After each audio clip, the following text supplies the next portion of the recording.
Catherine first met James in a dimly lit corridor at Massachusetts General Hospital during her residency, just after her night shift. While she was checking patient charts with an exhausted expression, James offered her a warm cup of coffee. That simple act of kindness would change both their lives forever. James was well regarded among his hospital colleagues. Not only was he skilled, but his gentle approach with patients earned everyone's trust. Catherine saw in him the kind of doctor she aspired to be. Gradually, they supported each other through the challenging years of residency. Patricia Gray's first words upon hearing about the engagement were impossible. For her, a prominent figure in Boston's social scene living in the upscale Beacon Hill neighborhood, Catherine, who had graduated medical school on scholarships and late-night jobs, wasn't a suitable match for her son. James, that girl has no class. She lives like a charity worker despite being a doctor. She'll damage your future. Patricia would gossip about Catherine to her friends during their elegant Sunday brunches. While sipping tea at America's oldest country club, she'd endlessly express her dissatisfaction with her son's choice of bride. Even the engagement party preparations were kept minimal. Catherine's parents weren't invited, and the venue was filled with Patricia's friends instead. At the party held in a historic Back Bay hotel, Catherine was treated like an outsider. Patricia's cold treatment continued afterward. At family gatherings, Catherine was seated at the same table as the servants and excluded from conversations. At Thanksgiving dinner, she was deliberately seated at the children's table, and sometimes she wasn't even invited to Christmas parties. Yet Catherine maintained a quiet smile through it all. Rachel, her sister-in-law, was even more blatant. As an Instagram influencer with 100,000 followers, she would repeatedly make posts subtly criticizing Catherine's modest attire while flaunting her luxury brands. "My sister-in-law's wearing what looks like second-hand clothes again. Where does her doctor's salary go? I guess you can't develop good taste without money." Rachel basked in superiority every time these posts received likes. Living at home with only 2 social media posts per week as her job, she couldn't understand Catherine's daily struggles. Rachel, who maintained a lavish lifestyle through sponsored content for luxury brands, looked down on her sister-in-law's modest living. When Rachel's engagement to David Morrison was announced, her arrogance reached new heights. Marriage to a sharp Goldman Sachs investment banker would elevate her status even further. She constantly posted on social media, showing off her 6-carat Tiffany diamond engagement ring. The engagement party was held at the Ritz-Carlton Boston, the city's most prestigious hotel. Catherine arrived in her usual navy Brooks Brothers suit. Rachel deliberately excluded her from photos, posting only pictures with select guests on social media. No one paid attention to Catherine quietly sipping champagne in a corner of the venue. The night before the wedding, Catherine's phone rang with a call from Patricia. She had just finished her night shift at the hospital. "Make sure you dress appropriately tomorrow. David's father is a former UN ambassador. Your usual attire would be an embarrassment to the family. Oh, and I heard James won't be coming. How lonely that must be for you." Catherine could hear the malicious smile in Patricia's voice through the receiver. She sighed deeply and quietly hung up. She had already decided to wear her usual outfit tomorrow. Her husband James was away at a medical conference. However, she was determined to attend the wedding alone. Looking at the Boston nightscape through her window, Catherine contemplated tomorrow's wedding. In the quiet night illuminated by street lights, she reflected on her secrets. No one knew about her humanitarian award or her relief work in Syria. She had endured her mother-in-law and sister-in-law's treatment all this time. But tomorrow would be different. Tomorrow would be the day when all truths would come to light. The next morning in Boston dawned bright and clear. Luxury cars kept arriving at the Ritz-Carlton Boston's main entrance, with elegantly dressed guests stepping out. Since its establishment in 1927, this hotel had reigned as the social hub of Boston's upper class. Today, that tradition would continue. Catherine quietly stepped out of her taxi. She wore her usual navy Brooks Brothers dress with a single pearl necklace inherited from her mother.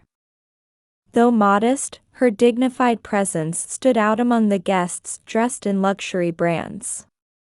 "Oh my, Catherine. A taxi?" Patricia wrinkled her nose at the hotel entrance. She was wrapped in a custom Dior dress, lavishly adorned with Harry Winston jewelry. Beside her, Rachel tilted her head like a swan in her Vera Wang wedding dress. "Mother, my sister-in-law really has no sense. And on my special day too."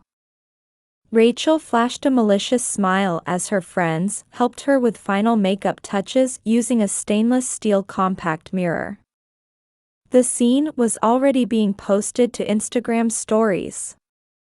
Catherine said nothing, simply nodding quietly as she headed toward the ceremony venue.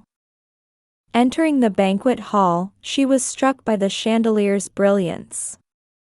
Sunlight streamed through floor-to-ceiling windows, making the crystal chandeliers cast rainbow-colored light. Round tables that could seat 300 distinguished guests were arranged neatly. "Oh, Catherine. Your seat is over there." Patricia pointed to a distant corner table. It was clearly meant for servants and unfamiliar distant relatives. She had been intentionally separated from where family members should normally be seated near the front. "Yes, I understand." Catherine calmly walked to her assigned seat. Along the way, several waiters watched her with concerned expressions. They had overheard Patricia and Rachel's malicious conversations during last night's preparations. When she reached her seat, Catherine noticed what was placed before her. It was a silver dog bowl with a Tiffany stamp, like those sold in luxury pet shops. Inside was Origen, the highest-grade dog food, arranged as if it were a course meal. "Is this sufficient?" Patricia approached with a smile full of superiority. Behind her, Rachel was trying to suppress her giggles. "Please enjoy your meal." Rachel's mockery caused murmurs from the surrounding tables. Even among guests well-versed in upper-class etiquette, there was a sense that this insult had gone too far. But Catherine just smiled quietly. There was something mysteriously dignified about her expression. She gracefully spread her napkin across her lap and began to act as if nothing had happened. Her attitude momentarily confused Patricia and Rachel. The angry or humiliated expression they had expected was nowhere to be seen. As the reception began and classical music played, the appetizer of lobster bisque was served.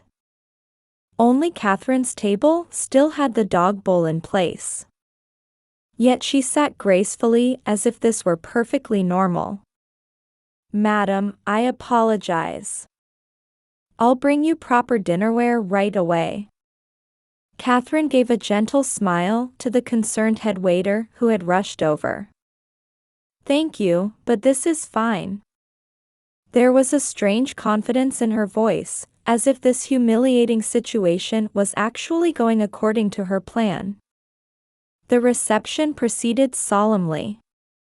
The groom, David occasionally glanced worriedly in Catherine's direction. His father, former UN Ambassador Joseph Morrison, seemed to sense something as he watched Patricia and Rachel with stern eyes. "It's about time for the speeches," Catherine murmured quietly just as the prime rib main course was being served. Her expression held a certainty that hadn't been there before. The moment David stood up to approach the microphone, Patricia and Rachel's expressions changed. It wasn't a good change, especially for the mother-in-law, who seemed to realize something as the blood drained from her face. David stood before the microphone in his navy tuxedo. His usually gentle expression held a certain dignity and determination. All 300 guests' eyes turned to him at once. His voice resonated under the crystal chandeliers. "Thank you all for gathering here today for our wedding. On this special day, I have something I'd like to share with everyone." Patricia's face lit up with expectation, wondering what heartwarming speech her son's best friend would give. Rachel too was checking her selfie angle, preparing to record the scene. In February 2023, a hospital in Aleppo, Syria was bombed. The sudden turn silenced the venue. Guests began to murmur, wondering why such a heavy topic was being brought up at a glamorous wedding. That day, many casualties were being brought to the hospital. The bombing caused a fire that engulfed the building, leaving patients trapped in a desperate situation. David paused for a moment and took a deep breath. But there was one doctor there.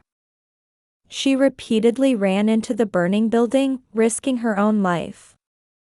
She kept rescuing patients, one after another. Catherine quietly closed her eyes. The memories of that day came back vividly. That doctor saved 32 lives. And just after rescuing the last patient, the building collapsed. The atmosphere in the venue began to change. Particularly, the UN officials and humanitarian organization representatives seated in the front were leaning forward, intensely engaged in the story. "That doctor's name is Catherine Gray." Yes, the person sitting here now with a dog bowl placed before her. The shocking revelation took the venue's breath away. The blood drained from Patricia's face. Rachel dropped her phone. Catherine has saved thousands of lives as a leader with Doctors Without Borders. She is the recipient of the 2024 Humanitarian Contribution Award and has received special recognition from the UN Human Rights Commission. David's father, Joseph Morrison, quietly stood up. His presence as a former UN ambassador commanded the entire venue. "I am well aware of Dr. Catherine Gray's achievements. Her dedicated work is highly regarded in the international community. And today, I have witnessed with my own eyes the treatment she has received here." Joseph's voice carried barely contained anger. The social elite unanimously turned disapproving eyes toward Patricia and Rachel. "Mother, Rachel," David's voice resonated through the venue again. "You never understood who Catherine truly is. Most of her $350,000 annual income goes to medical aid activities. Her modest lifestyle is her belief and her pride." The president of the Boston Ladies Club stood up in the front row. "Patricia, your actions have severely damaged our dignity. We may need to reconsider your club membership." At these words, Patricia's face turned pale. She could feel the social position she had built over 30 years crumbling with an almost audible sound. Rachel was desperately operating her phone.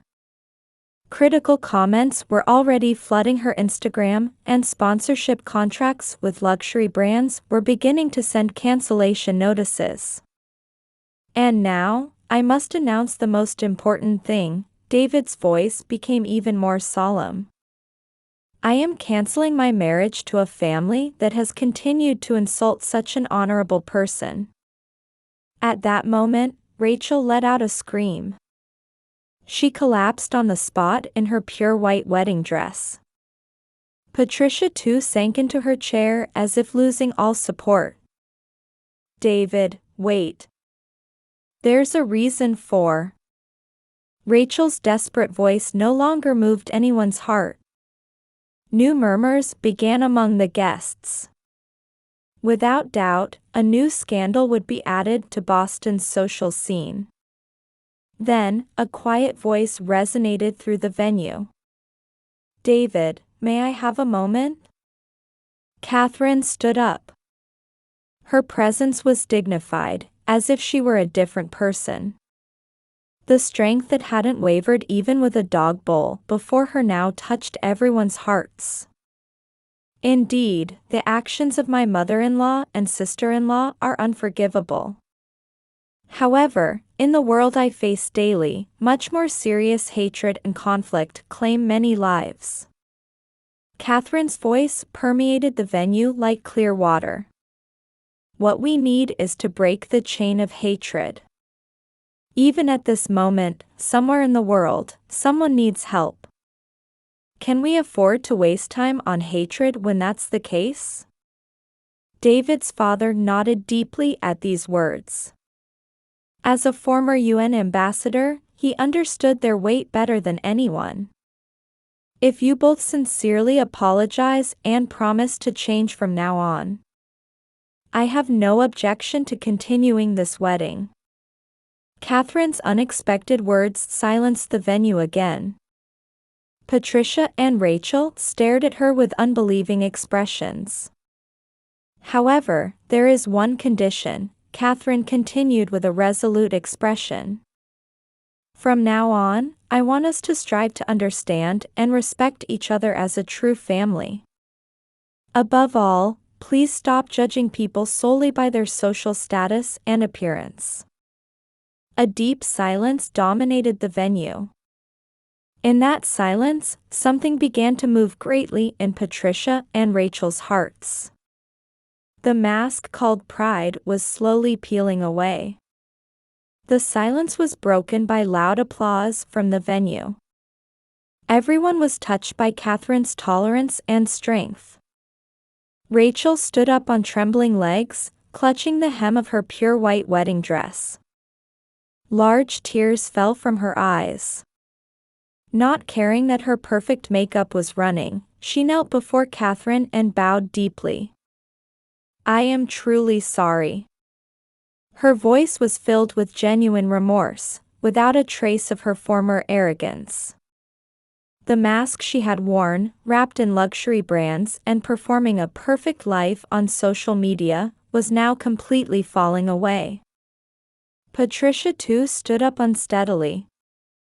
Her Hermes handbag, which she always carried proudly, hung limply in her hand. Catherine. I too. Her voice caught. All her social standing built over years, her reputation as a glamorous charity party hostess, had lost all meaning. Now before her stood a real philanthropist, a true humanitarian. To think that someone so wonderful was the person I rejected as my son's partner. Patricia knelt beside Rachel and bowed deeply as well. It was a sincere gesture, without pretense, that no one had ever seen before. David quietly approached the two. His expression held a slight warmth within its sternness. Mother, Rachel. I have 3 conditions, he began in a clear tone. First, publish official apologies to Catherine on social media and in newspapers. Second, always attend family gatherings and make sincere efforts to repair relationships. And third. David paused momentarily, looking intently into their eyes. Both of you must participate in Doctors Without Borders volunteer activities once a month. I want you to understand firsthand the suffering of people and the preciousness of life." Patricia and Rachel answered yes, in trembling voices. Their voices held a humility never heard before. In a corner of the venue, a waiter quietly wiped away tears. He had witnessed Patricia and others preparing the dog bowl last night. He was touched by this unexpected turn of events that he couldn't have imagined then. David's father, Joseph Morrison, approached the two.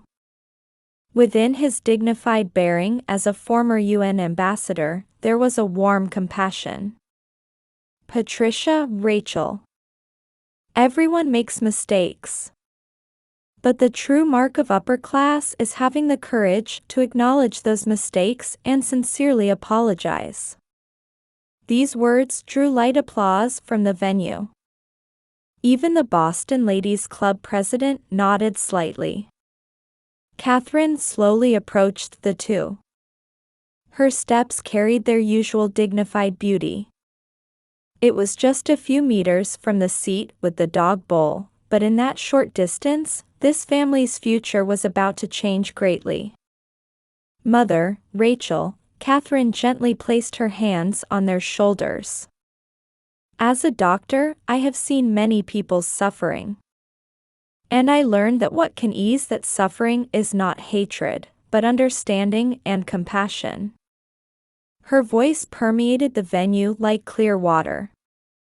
"From now on, I hope we can walk together as a true family. We each have our own strengths. Let's build a relationship where we can recognize and elevate those strengths together." New tears flowed from Patricia and Rachel's eyes. They were tears of regret and apology, but also tears of hope for a new beginning. David quietly took Rachel's hand. "May we continue with the wedding?" Catherine nodded with a gentle smile at this question. Loud applause erupted from the venue. It wasn't just celebratory applause, but warm applause celebrating the growth of human hearts and true reconciliation. The early summer sunlight again poured down on Boston. A year had passed since that wedding, and the cityscape maintained its unchanging elegance. However, in the hearts of the Gray family members, great changes had occurred. The day after the wedding, Rachel deleted her Instagram account with its 100,000 followers. Her final post was a heartfelt apology to Catherine. "For years, I was trapped in the false image of social media. But my sister Catherine taught me what true strength and beauty are. From now on, I want to become someone who can contribute to people through real actions." That post received thousands of comments. While there were critical voices, there were also many words of encouragement from people touched by her honest confession. Patricia too had undergone great changes. Though she had lost her position as queen of social circles and invitations to charity parties had drastically decreased, her expression was rather serene. "For the first time in my life, I've been able to face my true self," she confided to Catherine in the Massachusetts General Hospital cafeteria. The monthly family counseling sessions suggested by David had gradually unraveled her heart. "I've always lived caring only about others' eyes. But seeing your way of life, I think I finally understand what's truly important." Catherine smiled gently at her mother-in-law's words. She continued her work at the hospital and with Doctors Without Borders, maintaining her modest lifestyle. But now, she had family who took pride in her way of life. Rachel and David kept their promise, participating in medical support volunteer activities once a month. Though hesitant at first, they gradually began to find deep meaning in their work. Rachel's transformation was particularly remarkable. The former Instagram influencer now works as a coordinator for refugee support projects. David felt a new love for her in this role. "I want to become someone who can change people's lives, just like my sister," Rachel would say, her eyes showing sincere light. There was no trace of her former arrogance anywhere. Patricia offered a room in her Beacon Hill mansion as an office for medical support organizations. Every Thursday, support supplies are sorted there. At first, some neighborhood ladies whispered, "My, how Patricia has fallen." But now, more people are gradually joining the activities. "A true lady is one who can contribute to society," Patricia tells new supporters. Her words carry weight and conviction that would have been unimaginable a year ago. James came to understand and support his wife's activities more deeply. Whenever he can take time off, he accompanies her on medical support missions.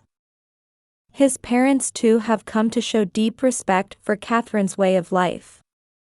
David's father, Joseph Morrison, introduced Catherine's activities in a UN lecture. His words, "True humanitarian aid springs not from honor or rewards, but from pure sense of mission," touched many hearts. On the last Sunday of every month, the Gray family holds a family meeting. Unlike the former lavish dinner parties, they share modest but heartfelt meals while discussing their thoughts. Though there are sometimes differences of opinion, the process of overcoming them has deepened family bonds.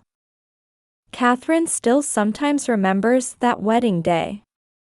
The feeling of sitting at the table with the dog bowl. However, those memories are no longer bitter. Rather, they've become precious memories marking the family's new beginning. Everyone has the potential to change, she believes. The numerous miracles she's witnessed in medical settings support this conviction. Perhaps the changes happening in the Gray family now are another such miracle. The sun sets beautifully over Boston. The light seemed to gently illuminate this past year's journey. And in that light, the Gray family was about to take new steps forward. Though perhaps not perfect, they were moving forward as a real family, supported by genuine love and understanding.